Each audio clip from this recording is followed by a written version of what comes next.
Guys, welcome back to video.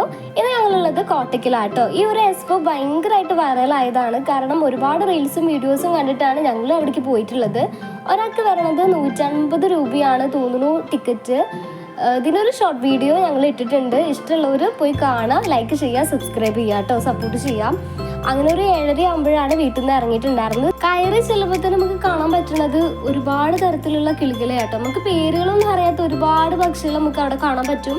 പിന്നെ ഈ ഒരു ഈ നായൻ്റെ റോബോട്ട് ഭയങ്കര അട്രാക്റ്റീവ് ആയിട്ടുള്ളൊരു കാര്യമായിരുന്നു എനിക്ക്. കാരണം ഒരുപാട് എക്സ്പോയിൽ പോയിട്ടുണ്ട്, പക്ഷെ ഇതേപോലെ എക്സ്പീരിയൻസ് ചെയ്യാൻ എനിക്ക് പറ്റിയിട്ടില്ല. ഈ റോബോട്ടിനെ കണ്ടിട്ട് ഒരുപാട് കുട്ടികൾ ഓടിപ്പോയിട്ടുണ്ട്. കാരണം നായയുടെ അതേ സ്വഭാവം കാണിക്കുന്നതുകൊണ്ട് ചിലവർക്ക് ഭയങ്കര പേടിയും ഉണ്ടായിരുന്നേ. മൊത്തത്തിൽ ഈ ഒരു റോബോട്ട് അടിപൊളിയായിരുന്നു. ഈ ഒരു സെക്ഷൻ കഴിഞ്ഞിട്ട് ഞങ്ങൾ പോയത് വലിയ പൂമ്പാറ്റയും വണ്ടുകളും അതൊക്കെ ഉള്ളൊരു ഭാഗത്തേക്കാണ്. അവിടെ ചെന്നിട്ട് നമുക്ക് ഒരുപാട് ഫോട്ടോസും വീഡിയോസും എടുക്കാം കേട്ടോ. ആളേനേക്കാളും വലിയ പൂക്കളും പിന്നെ എന്താ പറയുക, പൂമ്പാറ്റ, വണ്ട് അതൊക്കെ ആയിരുന്നിട്ട് അവിടെ മെയിനായിട്ട് ഉണ്ടായിരുന്നത്. പിന്നെ അത് മാത്രമല്ല, വലിയൊരു ആന ഉണ്ടായിരുന്നു. ആൾക്കാരൊക്കെ പിടിച്ചിട്ട് കുറേ ഫോട്ടോസൊക്കെ എടുത്തിട്ടുണ്ടായിരുന്നു. ഈ ഒരു സെക്ഷനും അടിപൊളിയായിരുന്നു. കുട്ടികൾക്ക് ഭയങ്കരമായിട്ട് എൻജോയ് ചെയ്യാൻ പറ്റുന്ന ഓരോ കാര്യങ്ങളായിരുന്നു അവിടെ ഉണ്ടായിരുന്നത്. ഫാമിലി ആയിട്ട് പോണതായിരിക്കും കേട്ടോ നല്ലത്. കാരണം കുട്ടികൾക്ക് കാണാൻ പറ്റിയ ഒരുപാട് കാര്യങ്ങളാണ് അവിടെ കൂടുതലായിട്ടുണ്ടായിരുന്നത്. അവർക്ക് ഭയങ്കരമായിട്ട് ടൈം സ്പെൻഡ് ചെയ്യാൻ പറ്റിയൊരു എക്സ്പോ തന്നെയായിരുന്നു അത്. പിന്നെ കുറച്ച് കഴിഞ്ഞപ്പോൾ അവിടെ LED ലൈറ്റും കാര്യങ്ങളൊക്കെ അവിടെ വെച്ചിട്ട് ഭയങ്കരമായിട്ട് ബ്യൂട്ടിഫുൾ ആക്കി വെച്ചിരുന്നേ.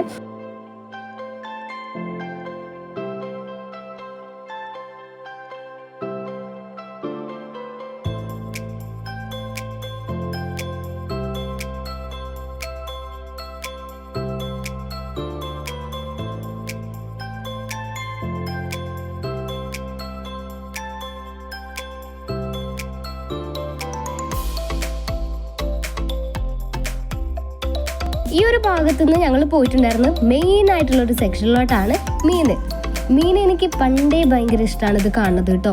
മെയിനായിട്ട് ഞാൻ എക്സ്പോയ്ക്ക് പോകാൻ കാരണം ഈ ഒരു സെക്ഷൻ ഉള്ളതുകൊണ്ട് മാത്രമാണ് കേട്ടോ.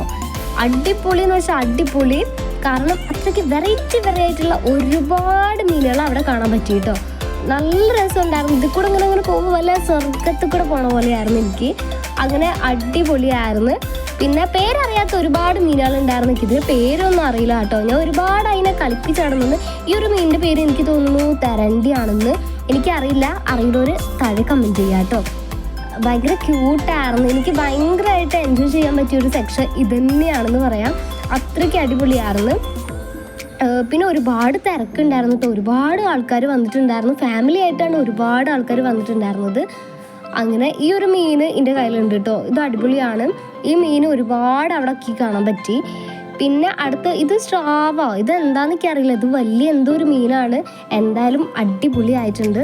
മീനിൻ്റെ സെക്ഷനിലാണ് ഞാൻ ഭയങ്കരമായിട്ട് എൻജോയ് ചെയ്ത സത്യം. പിന്നെ എന്നെ ഏറ്റവും കൂടുതൽ വണ്ടറടിപ്പിച്ചത് ഈ ഒരു കാര്യം കേട്ടോ. വെള്ളത്തിനടിയിൽ പൂച്ച. ഇതെങ്ങനെ വന്നെന്ന് എനിക്കൊരു ഐഡിയ ഇല്ല. ഇതെന്ത് പൂച്ചയാണെന്ന് എനിക്കറിയില്ല. പക്ഷേ ഇത് ഭയങ്കര ക്യൂട്ടായിട്ടുണ്ടായിരുന്നു. ഈ ഒരു സംഭവം എനിക്ക് ഭയങ്കരമായിട്ട് ഇഷ്ടപ്പെട്ടു.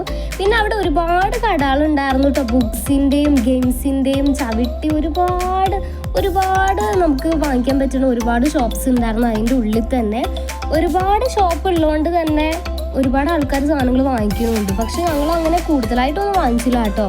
പിന്നെ എന്താ പറയുക, കണ്ണാടി, ബുക്സ്, പപ്പടം, ഇതിൽ കുറച്ച് പപ്പടങ്ങൾ ഞങ്ങൾ വാങ്ങിച്ചു കേട്ടോ. പിന്നെ എന്താ പറയുക, ഗെയിംസ് ഒരുപാടുണ്ടായിരുന്നു. അത്രയ്ക്ക് ആൾക്കാർ ഈ സെക്ഷനിലില്ല. എന്നാലും ഗെയിംസിൻ്റെ ഭാഗത്താണ് ഒരുപാട് ആൾക്കാരുള്ളത്. പിന്നെ അവിടെ കാണാൻ പറ്റിയത് വേറൊരു ഐറ്റമാണ് പാമ്പിന് ആൾക്കാർ തോളത്ത് കൂടെ ഒക്കെ ഇടുന്നത് കണ്ടിട്ട് എനിക്ക് ഭയങ്കരമായിട്ട് പേടിയാവും. എനിക്ക് ഈ പാമ്പിനൊന്നും ഒട്ടും ഇഷ്ടമല്ല. പക്ഷെ ആൾക്കാരത് ഭയങ്കരമായിട്ട് കളിപ്പിക്കണം കാര്യങ്ങളൊക്കെ ഉണ്ട്. അത് കഴിഞ്ഞ് ഫുഡിൻ്റെ ഭാഗമുണ്ട് കേട്ടോ. അവിടെ ബജ്ജികൾ, പിന്നെ കരിമ്പ് ജ്യൂസ്, അങ്ങനത്തെ ഒരുപാട് ഐറ്റംസ് അവിടേക്ക് കാണാൻ പറ്റി. പായസം വരെ ഉണ്ടായിരുന്നേ. അതാണ് ഹൈലൈറ്റ്. ഞങ്ങൾ അവിടെ നിന്ന് കോളിഫ്ലവർ വാങ്ങിച്ചു കേട്ടോ. ടേസ്റ്റ് ഉണ്ടായിരുന്നു. അത്യാവശ്യം അടിപൊളിയായിരുന്നു. പിന്നെ ഞങ്ങൾ അവിടെ നിന്ന് പാനിപ്പൂരിയും ട്രൈ ചെയ്തു കേട്ടോ. ഈ ഒരു എക്സ്പോൻ്റെ ബാക്കിലായിട്ട് തന്നെ എന്താ പറയുക, ഒരുപാട് ഊഞ്ഞാൽ അങ്ങനത്തെ ഗെയിംസും കാര്യങ്ങളൊക്കെ ഉണ്ടായിരുന്നേ. അതൊക്കെ ഞങ്ങൾ ചെല്ലുമ്പോഴത്തിന് ക്ലോസ് ആയിരുന്നു. ഒരുവിധം ലൈറ്റൊക്കെ അടഞ്ഞിട്ടുണ്ടായിരുന്നു. അങ്ങനെ ഇത്രയൊക്കെ ഉള്ള വീഡിയോ ഇഷ്ടപ്പെട്ട സപ്പോർട്ട് ചെയ്യുക, ലൈക്ക് ചെയ്യുക, സബ്സ്ക്രൈബ് ചെയ്യുക. Okay, thank you, by.